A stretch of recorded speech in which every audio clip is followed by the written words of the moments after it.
सोचिए, सुबह उठते ही खबर आती है कि आपके बैंक का डेटा लीक हो गया है। अब सबसे पहला सवाल क्या आएगा? क्या मेरे अकाउंट से पैसे निकल जाएंगे? क्या मुझे नया अकाउंट खोलना पड़ेगा? अगर फ्रॉड हो गया तो जिम्मेदारी किसकी होगी? हाल ही में बैंक ऑफ बड़ौदा से जुड़ा ऐसा मामला सामने आया है। बैंक का कहना है कि उसका कोर बैंकिंग सिस्टम सुरक्षित है, लेकिन इस घटना ने एक बड़ा सवाल जरूर खड़ा कर दिया है कि अगर कभी आपके बैंक के साथ ऐसा हो जाए तो आपको सबसे पहले क्या करना चाहिए? शिकायत कहाँ करनी चाहिए और क्या मुआवजा भी मिल सकता है? तो चलिए समझते हैं। सबसे पहले ये समझते हैं कि डेटा लीक होता क्या है। जब भी डेटा लीक की खबर आती है तो ज्यादातर लोगों को लगता है कि अब बैंक अकाउंट खाली हो जाएगा, लेकिन जरूरी नहीं है कि ऐसा हो।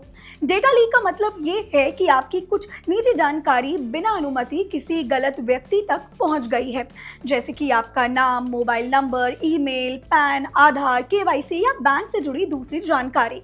यानी जरूरी नहीं है कि पैसे निकल गए हों, लेकिन आपकी जानकारी का गलत इस्तेमाल होने का खतरा जरूर बढ़ जाता है। अब अगर बात करें बैंक ऑफ बड़ौदा के मामले की, बैंक ने अपने बयान में कहा है कि एक कर्मचारी का ईमेल अकाउंट कॉम्प्रोमाइज हुआ था, इसी वजह से कुछ डेटा को बिना अनुमति एक्सेस किया गया।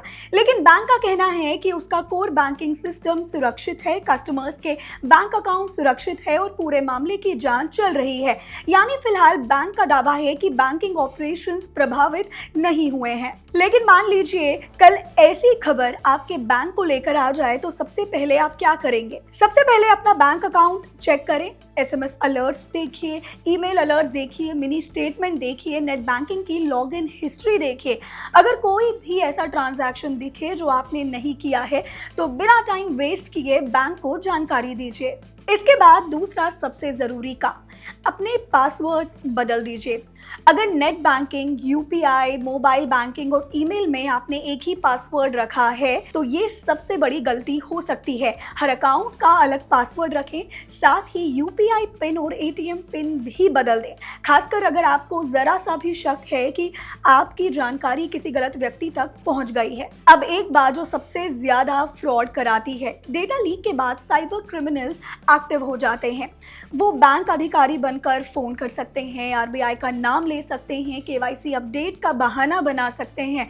लेकिन एक बात हमेशा याद रखिए कि कोई भी बैंक ओटीपी नहीं मांगता, सीवीवी नहीं मांगता, एटीएम पिन या यूपीआई पिन नहीं पूछता।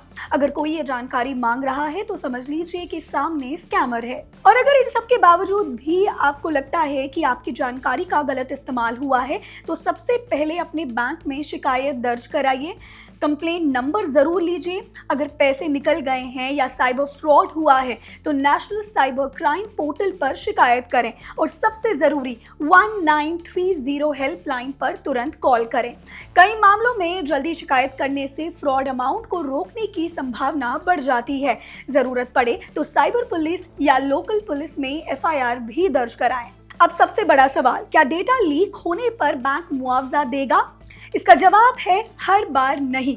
अगर सिर्फ डेटा लीक हुआ है तो जरूरी नहीं कि मुआवजा मिले, लेकिन अगर जांच में ये साबित हो जाए कि बैंक की लापरवाही थी, बैंक ने समय पर कार्रवाई नहीं की और आपको आर्थिक नुकसान हुआ तो आरबीआई के नियमों के तहत आप मुआवजे की मांग कर सकते हैं। हर मामले का फैसला उसकी परिस्थितियों के आधार पर किया जाता है, लेकिन यहाँ एक कंडीशन भी है। अगर आपने खुद ओटीपी बता दिया, यूपीआई पिन शेयर कर दिया, एटीएम पिन या सीवीवी किसी को बता दिया या नेट बैंकिंग पासवर्ड शेयर कर दिया तो ऐसे मामलों में बैंक आपकी लापरवाही मान सकता है और फिर मुआवजा मिलना मुश्किल हो सकता है।